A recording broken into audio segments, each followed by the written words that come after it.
with all these crazy Yes, abortion. yes, yes. Okay, here we go. There was a lady.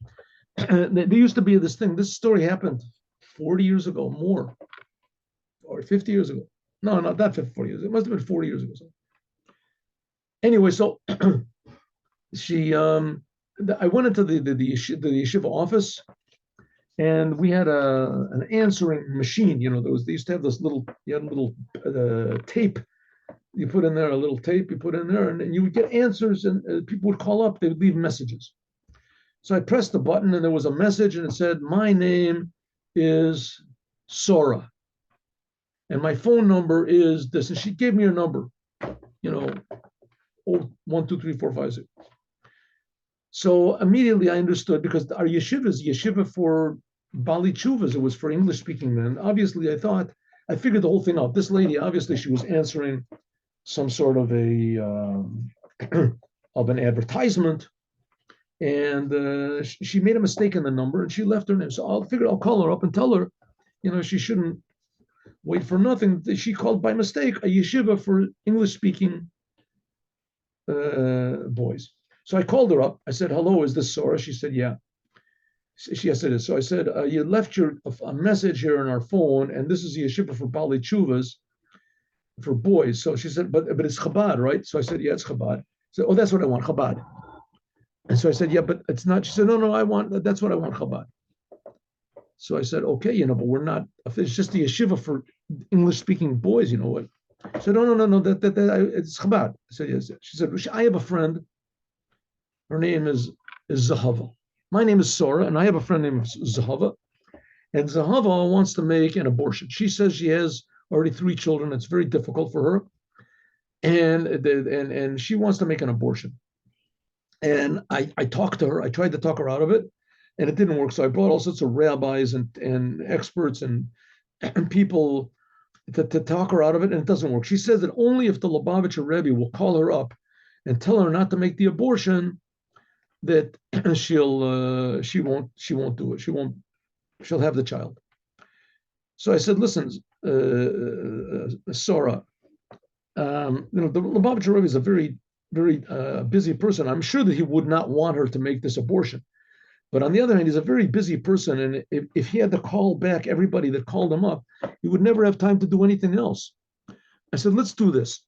I'll write a fax to the Rebbe." In those days, faxes were very popular. That's all there was, fax. I said, "I'll write a fax to the Lubavitcher Rebbe.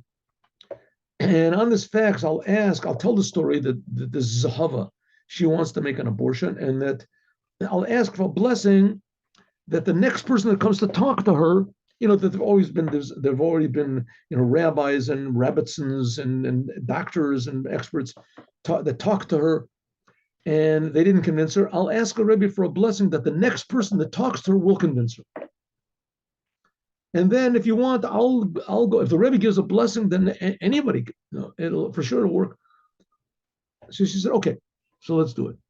So I wrote the Rebbe a fax. I gave Zahava and Zahava's mother's name, whatever, and I told him the whole story and sent it in. After a couple of hours, get an answer back, which that's sort of unusual. We got an answer back, and the answer says that did people really speak to her? That's it. Haim dibru ito anashim.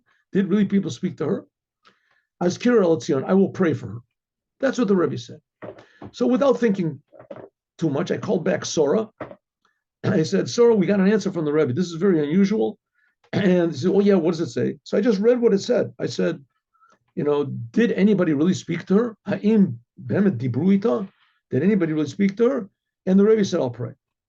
So there's silence on the other end of the phone. I said, "Hello, hello." She said, "Well, the Rebbe is saying that I'm a liar." I said, "What do you mean?" I said that people spoke to her, the rabbis, the rebbitzins, and the Rebbe is speaking, saying that people didn't really speak to her. I said, "Listen, Mrs. Sora, whatever, Geveret Sora." I said, "I'm just reading what it says here. I'm not interpreting anything. You called up my office. I'm just." She said, "Well, how can the Rebbe say a thing like that?" So I said, "Listen, I don't know. I'm just reading." She said, "He's sitting over there in New York. How can he know what's going on over here?" So I said, "Please, I'm just, I said, the Rebbe said he'll pray for you." I said, listen, maybe it means that people really talk to her. I figured I could maybe some sort of get an answer in there. Maybe they didn't really talk to her. She said, listen, she said to me, there is no Sora. She said, I'm Zahava. She said, and no one talked to me. How the Rebbe can possibly know a thing like that, I have no idea whatsoever. But I'll consider that to be a blessing. The Rebbe said he'll pray for me and I won't have a child, but I don't know where the money is going to come from. And that's it. So I wrote to the Rebbe back and I said that she decided not to do this. And so I get an answer back. And the answer was that really the fact is that at the same time she wrote to me, she also wrote to somebody else,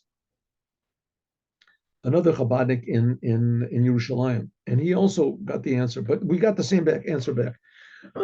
So I got an answer back and it said, it says in the Mishnah in Sanhedrin that a person that saves one life, he saves the whole world.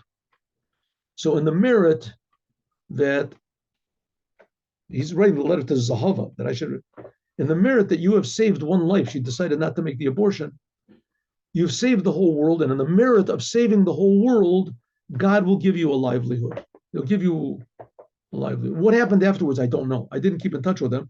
But the idea is we see that the Rebbe, number one, he knew that nobody had spoken to her. How he knew that, I don't know. And also the Rebbe cared. And here we have an unborn child.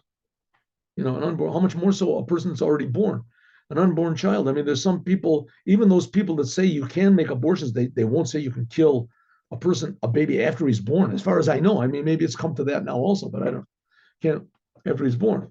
So if the Rebbe cared so much about a fetus, how much more so he cared about human beings that are already born? And not just in detail, the first child shall be born, but also his livelihood will also come from God. We have a tremendous merit. So every child that's born is a tremendous merit that we have that God will provide. And so it'll be to us that God will provide for every single one of us alive and those that have not been born yet. And it'll be a good world, a happy world with Mashiach now. See you tomorrow, God willing, at 8:15. Thank you. Thank you.